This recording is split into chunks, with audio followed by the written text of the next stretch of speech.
Voici Sharon. Une femme de 45 ans, veuve, qui porte encore sur son visage le deuil de son mari, poignardé à mort quelques mois plus tôt en rentrant chez lui.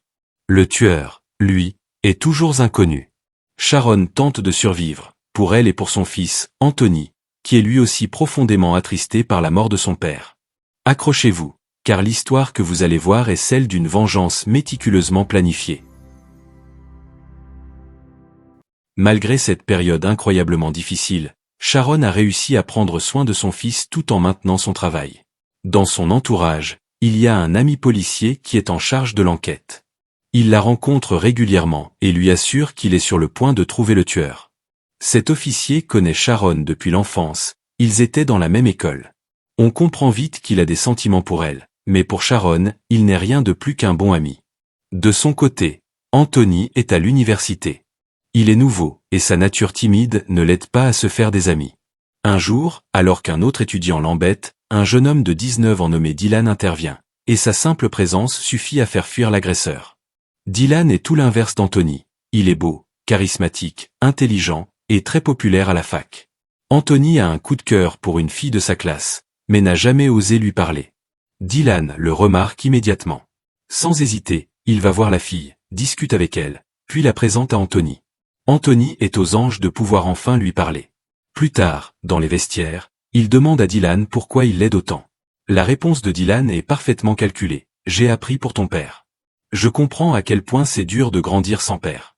Le mien s'est suicidé. » Il ajoute qu'il vit maintenant avec son oncle et qu'il peut comprendre sa douleur. Pour Anthony, c'est une révélation. Il a enfin trouvé quelqu'un qui le comprend. Petit à petit, ils deviennent les meilleurs amis du monde. Un jour, Anthony amène Dylan chez lui et le présente à sa mère, Sharon. Dylan la regarde avec une intensité étrange, un regard que Sharon remarque immédiatement.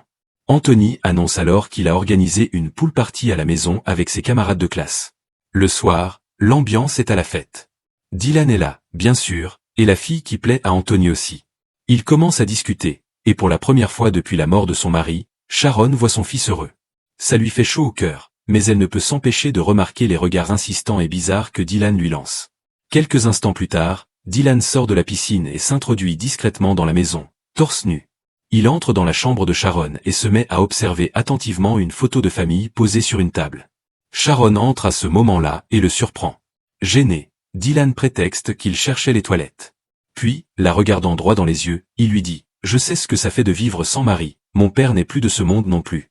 Il me manque énormément. » Sharon est touchée par sa confidence. Après l'avoir remercié pour la fête, Dylan s'en va. Entre-temps, Dylan apprend que Sharon veut vendre une seconde maison que son mari leur avait offerte, car elle est hantée par trop de souvenirs.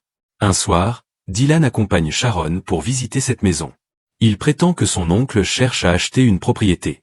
Pendant la visite, ils discutent, et Sharon se sent de plus en plus attirée par le jeune homme, ce que Dylan ne manque pas de remarquer. De son côté, pour renforcer son amitié avec Anthony, Dylan lui donne le numéro de la fille qui lui plaît tant, faisant de lui le meilleur ami parfait aux yeux d'Anthony. Les visites de Dylan à la maison deviennent de plus en plus fréquentes, pour le plus grand bonheur de Sharon. Mais un jour, alors qu'elle est à son bureau, Sharon reçoit un email contenant des informations sur une ancienne liaison qu'elle a eue. Paniquée, elle en parle à sa secrétaire, qui lui conseille de tout dire à son ami policier, car ce n'est pas la première fois qu'elle reçoit ce genre de messages menaçants.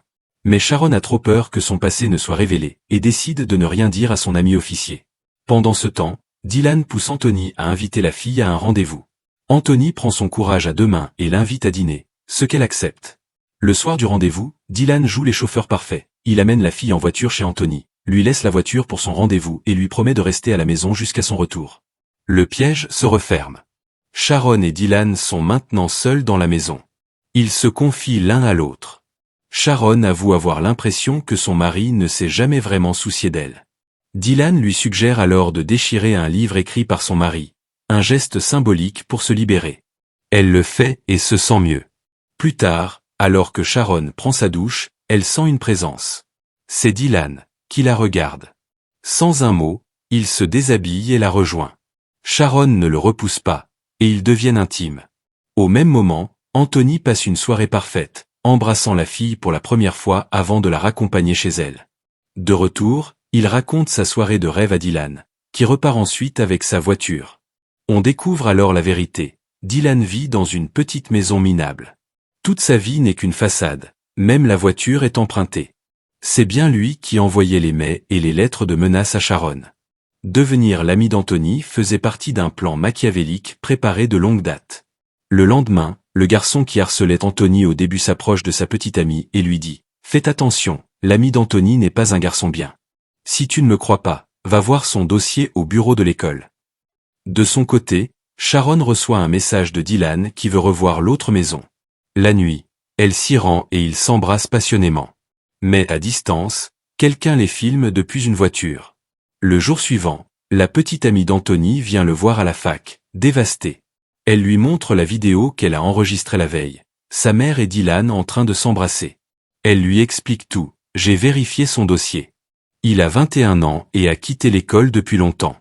Il m'a fait venir exprès à l'autre maison pour que je les voie ensemble.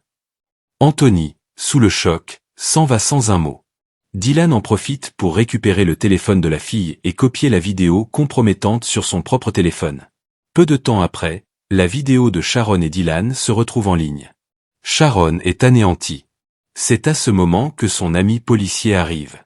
Il lui annonce qu'il a été retiré de l'enquête sur le meurtre de son mari faute de progrès. Sharon s'effondre et lui raconte tout, la vidéo, les lettres, les menaces. L'officier est dévasté. À la fois parce qu'elle ne lui a pas fait confiance plus tôt et parce qu'il apprend sa liaison avec Dylan, lui qu'il aime en secret. En colère, il s'en va. Seul chez lui, Anthony reçoit un message de sa copine lui demandant de venir chez Dylan. Mais en arrivant là-bas, il trouve la maison vide.